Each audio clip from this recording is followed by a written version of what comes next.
One thing too, you need to understand that weather is also a really big factor. Once you kind of understand, and you don't have to be a scholar in it, but once you understand how animals use landscape and how they use habitat and they like low areas or draws or creek bottoms to travel along, once you understand that, then and have a pedestrian understanding of it. Again, you don't have to be a scholar in that science, but the more you know, the better luck is on your side. That's that's the same with anything you do. The better prepared you are, the luckier you get. And so, but weather, it's also a big factor. If you read my newsletter, I keep teasing this, and this really is a thing, and it's coming out. Hopefully, I'm wrapping that thing up within the next month. But I've been working on the app, and it uses a lot of predictive modeling. We've had a few bugs in it. That's why I haven't released it yet. And I wanted to make it right before I release it to the masses. But I'm working on an app that uses weather as a predictive modeler on when animals are going to move. So in other words, it uses the animals, and I think we are too. We just lost touch with it, but animals are really sensitive to changes in barometric pressure. They can feel it. They know when storms are coming and they start acting accordingly.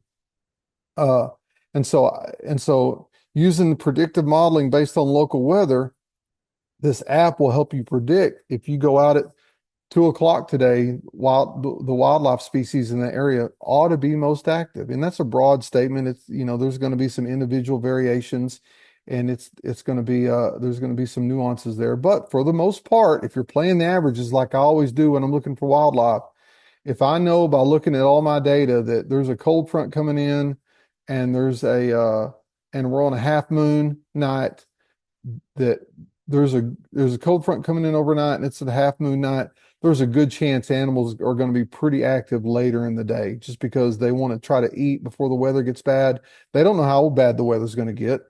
They're like us in that sense. They may think they know how bad it's going to get, but you never really know how bad it's going to be until it gets that way. And so they'll actively be out feeding, trying to build up enough energy in case it does turn bad. They're stocked up so they can get through the stretches of winter. And so understanding weather is also a big factor. And so weather as well as daylight, and that's another key thing, influences a lot of things in animal behavior. It influences when they feed.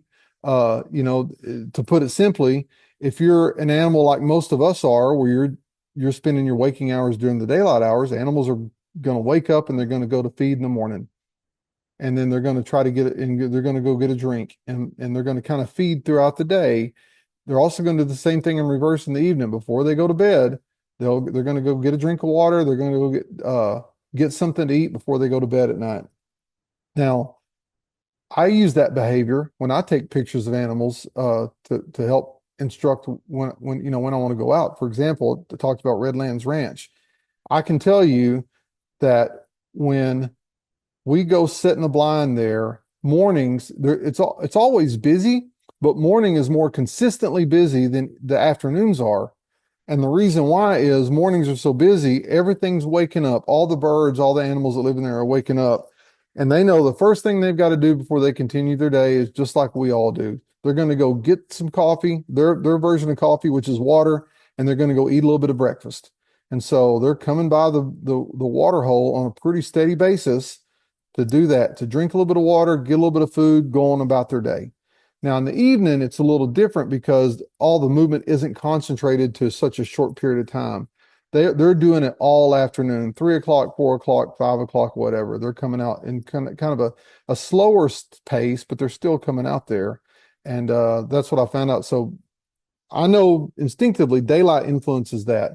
Uh, Daylight and weather also influence when animals migrate. You know, I don't really keep close touch with it, but there's a lot of apps and websites out there that'll tell you when the peak of the bird migration is and how many birds are using radar. They'll predict how many birds are overhead at any given time.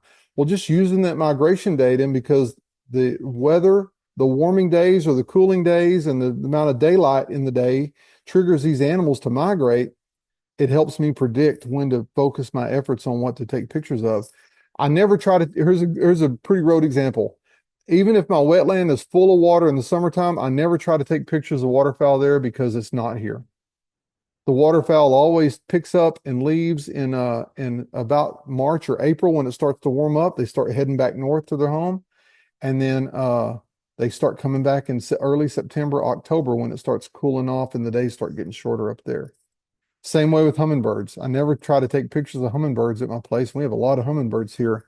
I never try to take pictures of my hummingbirds uh, in the winter time because there's just not any here. So I know between May and September, if I help satisfy giving them providing good habitat around here, providing a little bit of food, and timing it when I know they're here, I can see lots of hummingbirds on any particular day because I try to time all that with when they're going to migrate. And you just understand that. And I know y'all know a lot of this, but sometimes it helps to hear it in a different way. You time it all with how you know instinctively that weather and daylight influences that animal movement. And then it also influences when animals breed or the rut, what is called in animals like deer and moose and elk and all that. Uh, if you want to take pictures of the elk in the rut, you don't go to Rocky Mountain National Park in June because the elks are in velvet antlers then. They're in soft antlers. You can wait and you go in late September and early October. Same way with seeing bears in Yellowstone. You don't go in the winter because they're all hibernating. A good time to go is in the springtime when they're all out looking for food and looking for love. Same way with Smokies on the bears. You time it when they're going to be the most active. And the rut is influenced, or the breeding seasons are influenced largely with a lot of species by weather. Not every species, some species breed year round, but other species time it for their biological success. Elk, for example, breed in the fall. They carry that baby all winter long, and those babies are born in the spring when the grass is the greenest and there's an abundance of food. Because the one thing that makes mama produce the most milk is she's got to be well fed.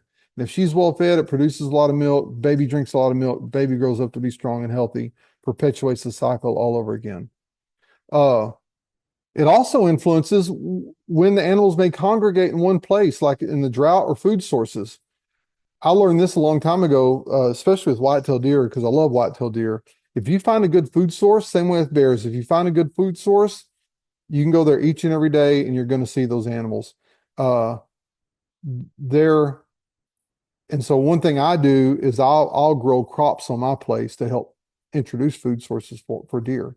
But the drought also works as well. If you're if you're in an area where it's droughty, like when I went out to Yellowstone, they're having a real dry winter. There wasn't a lot of snow on the ground in a lot of the park, and it wasn't that cold.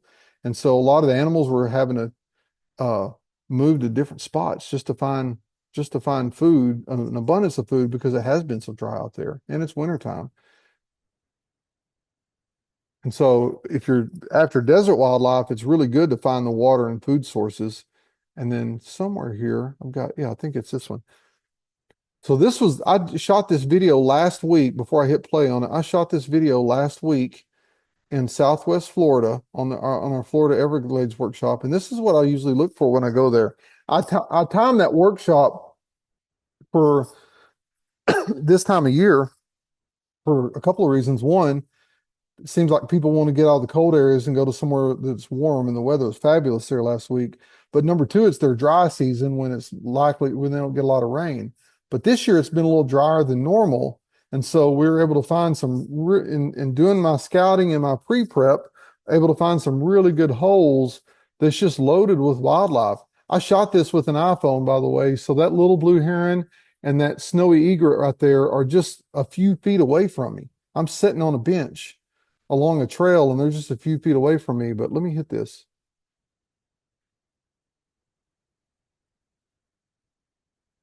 And you can see,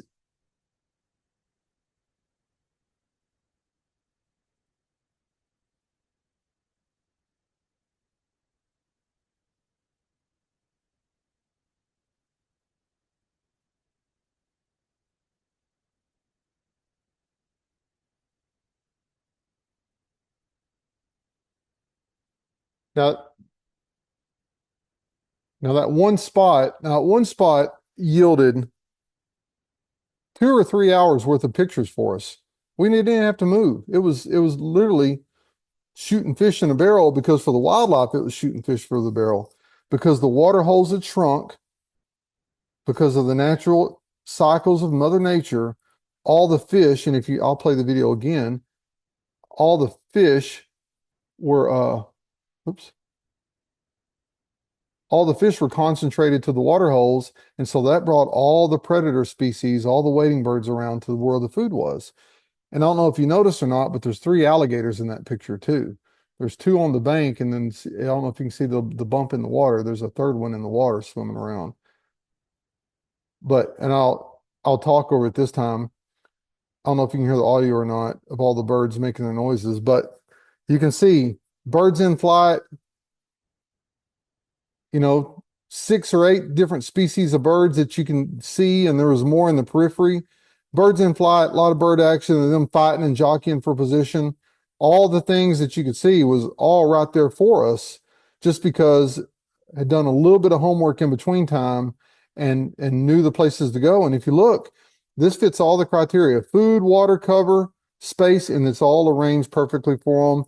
And it's also in the edges because you had an edge right by where my feet were, the edge of the water, other edge of that's a little island out in the middle there. And there's another little edge on the backside. So this is had plenty of places for them to loaf and rest, including the trees, and plenty of open ground for them to feed.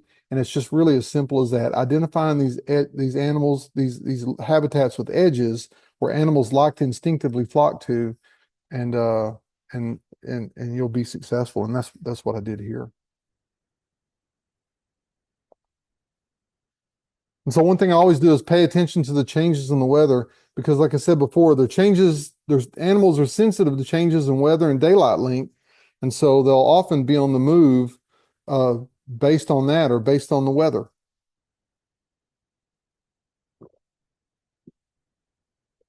And I mentioned this too, often before a storm, animals will begin actively feeding. And what that means for us photographers are when they're actively feeding, they're out engaged. You're likely to see them moving around more.